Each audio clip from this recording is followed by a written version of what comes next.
एक बड़ा सा जलाशय था जिसमें 3 प्यारी सी मछलियां रहा करती थी।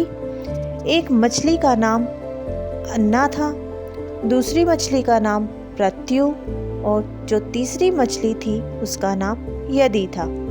जो अन्ना मछली थी वह हमेशा संकट आने से पूर्व उस संकट का समाधान करना इसी को उचित मानती थी, किंतु जो प्रत्यु मछली थी वह हमेशा संकट आने पर उस संकट के बारे में विचार किया करती थी, और जो यदि मछली थी वो तो हमेशा भाग्य के ही भरोसे बैठ। अब 3 मछुआरे जो पास ही के जलाशय से मछलियां पकड़ते थे, मछलियां लेकर वहां से जा रहे होते हैं। अपने सर के ऊपर से उन्हें पक्षियों का झुंड दिखाई देता है जिनकी चोंच में मछलियां थी। यह देखकर वो तीनों मछुआरे चौंक जाते हैं। अब उन मछुआरों को उन पक्षियों की चोंच में मछलियां देखकर आश्चर्य होता है और वो सोचते हैं कि जहाँ से हम मछलियां लेकर आते हैं वहाँ तो मछलियां ही नहीं हैं। भाई, लगता है यहाँ पर कोई और भी जलाशय है, हमें चलकर देखना चाहिए, क्या पता बहुत सारी मछलियां मिल जाएं। ऐसा कहकर वह तीनों मछुआरे वहाँ से चल देते हैं और उस जलाशय के सामने पहुँच जाते हैं जिसमें बहुत ही सारी मछलियाँ होती हैं। वाह वाह वाह वाह वाह भाई, लगता है यहाँ तो बहुत सारी मछलियाँ हैं, मज़ा आ जाएगा। हाँ हाँ भाई, बिल्कुल, सुबह तो यहीं से मछलियाँ पकड़ेंगे। अभी के लिए चलते हैं, अभी सांझ हो गई है, कल आएंगे। ऐसा कहकर तीनों मछुआरे वहाँ से चले जाते हैं। ये तीनों बातें अब वो तीनों मछलियाँ सुन लेती हैं। अब जो अन्ना मछली होती है वह बोलती है, चलो यहाँ से चल पड़ते हैं, क्योंकि वो मछुआरे सुबह आएंगे और हमें पकड़ लेंगे। हमें अपनी जान से हाथ धोना पड़ जाएगा। यहाँ पर रहना अब हमारे लिए सुरक्षित नहीं है। हमें अपनी सुरक्षा का ध्यान रखते हुए इस जलाशय को छोड़कर पास वाली नदी में चलना चाहिए। मैं तो यहाँ नहीं रहूंगी, इसमें तुम्हारा क्या विचार है? प्रत्यु कहती है, अभी वो मछुआरे आए थोड़ी ना है, संकट आया थोड़ी ना है। संकट जब आएगा तब की तब देखेंगे, अभी मैं कहीं नहीं जाऊंगी। यदि कहती है, यदि भाग्य में मरना लिखा है तो वही सही, जाल में फंसना लिखा है तो वही सही।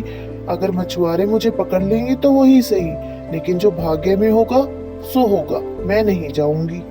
ऐसा कहकर अन्ना तो वहां से चली जाती है और दोनों प्रत्यु और यदि उसी जलाशय में रह जाती हैं। अगले दिन सुबह होती है और मछुआरे जलाशय के सामने आ जाते हैं। अब जैसे ही जाल फेंकने लगते हैं, प्रत्यु को चिंता हो जाती है। प्रत्यु सोच में पड़ जाती है कि अब उसे क्या करना चाहिए।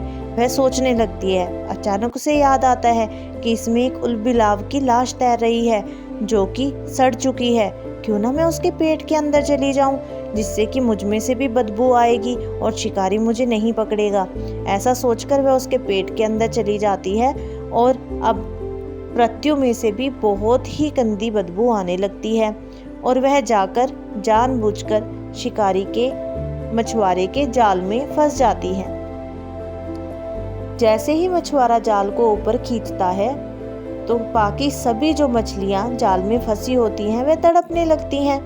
उनको तड़पता हुआ देखकर प्रत्यु मछली अपनी आंखें बंद करके मरने का नाटक करती है। अचानक शिकारी को गंध आती है। अरे अरे, ये गंध कहाँ से आ रही है? ओफो, ये मछली तो सड़ चुकी है, बहुत दिनों पहले ही मर चुकी है। इसमें से तो बदबू आ रही है, फेंक देता हूँ, फेंक देता हूँ। ऐसा कहकर वह उस मछली को फेंक देता है और जैसे ही वह प्रत्यु को जलाशय में दोबारा से फेंकता है, प्रत्यु जलाशय के अंदर जाकर बिल्कुल नॉर्मल हो जाती है और पानी की सतह में चली जाती है जहां वह सुरक्षित होती है। किंतु यदि भी दूसरे मछुआरे के जाल में फंस चुकी थी। भाग्य के भरोसे बैठी रहने वाली यदि अब उसी जाल में तड़प तड़प कर अन्य मछलियों के साथ मर गई।